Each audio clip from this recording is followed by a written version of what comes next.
ஜெயங்கொண்டம் அருகே கங்கை கொண்ட சோழபுரத்தில் உலக பிரசித்தி பெற்ற பிரகதீஸ்வரர் கோயில் அன்னாபிஷேக விழாவை முன்னிட்டு தற்போது லிங்க திருமேனிக்கு அன்னம் சாத்துவதற்காக சாதம் வடிக்கும் பணிகள் பல்வேறு சிறப்பு பூஜைகளுடன் தொடங்கியுள்ளது.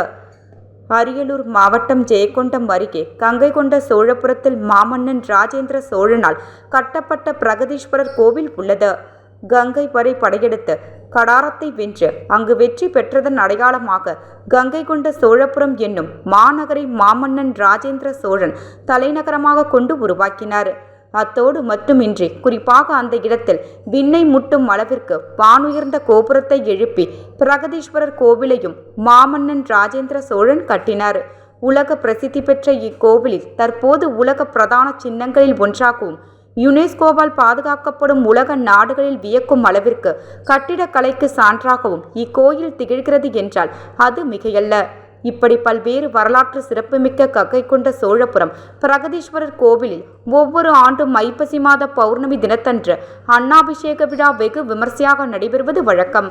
அதன்படி கங்கை கொண்ட சோழபுரத்தில் 41வது அன்னாபிஷேக விழாவானது கடந்த 3ஆம் தேதி கணக்க விநாயகருக்கு சிறப்பு அபிஷேகத்துடன் தொடங்கியது.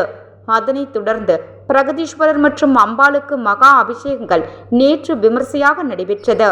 இந்நிலையில் முக்கிய நிகழ்வான அன்னாபிஷேக விழா இன்று காலை பல்வேறு சிறப்பு பூஜைகளுடன் தொடங்கியது. ஆசியாவிலேயே மிகப்பெரிய லிங்கமாக கருதக்கூடிய பிரகதீஸ்வரர் சுவாமிக்கு இன்று மாலை 100 மூட்டை அரிசியால் சாதம் வடிக்கப்பட்டு காய்கறிகள் பழங்கள் ஆகியவற்றை கொண்டு லிங்கத்தின் மீது அபிஷேகம் நடத்த இருக்கின்றனர்.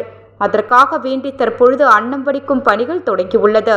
ராட்சச இயந்திரங்களை கொண்டு சாதம் வடிக்கும் பணிகளை காஞ்சி சங்கரமட குழுவினர் செய்து வருகின்றனர்.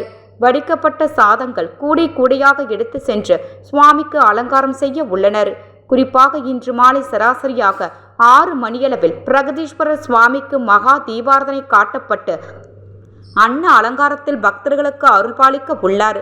லிங்கத்தின் மீது சாத்தப்படும் ஒவ்வொரு அரிசிகளும் ஒவ்வொரு லிங்கமாக கருதப்படுவதால் அன்னாபிஷேகத்தை தரிசனம் செய்பவர்கள் நோய் நொடிகள் நீங்கி கோடி புண்ணியம் பெறுவார்கள் என்பது பக்தர்களின் நம்பிக்கையாக இருந்து வருகிறது. விழாவை முன்னிட்டு தமிழகம் முழுவதும் பல்வேறு மாவட்டங்களில் இருந்து சுமார் 10,000த்திற்கு மேற்பட்ட பக்தர்கள் கலந்து கொள்ள உள்ளனர். அது மட்டுமின்றி வெளிநாடு சுற்றுலா பயணிகளும் அன்னாபிஷேக விழாவில் சுவாமி தரிசனம் செய்ய உள்ளனர். இவ்விழாவிற்கான ஏற்பாடுகளை காஞ்சி சங்கரமடம், இந்து சமய அறநிலைத்துறையினர் மற்றும் கங்கை கொண்ட சோழபுரம் மேம்பாட்டு குழுவினர் ஆகியோர் செய்து வருகின்றனர்.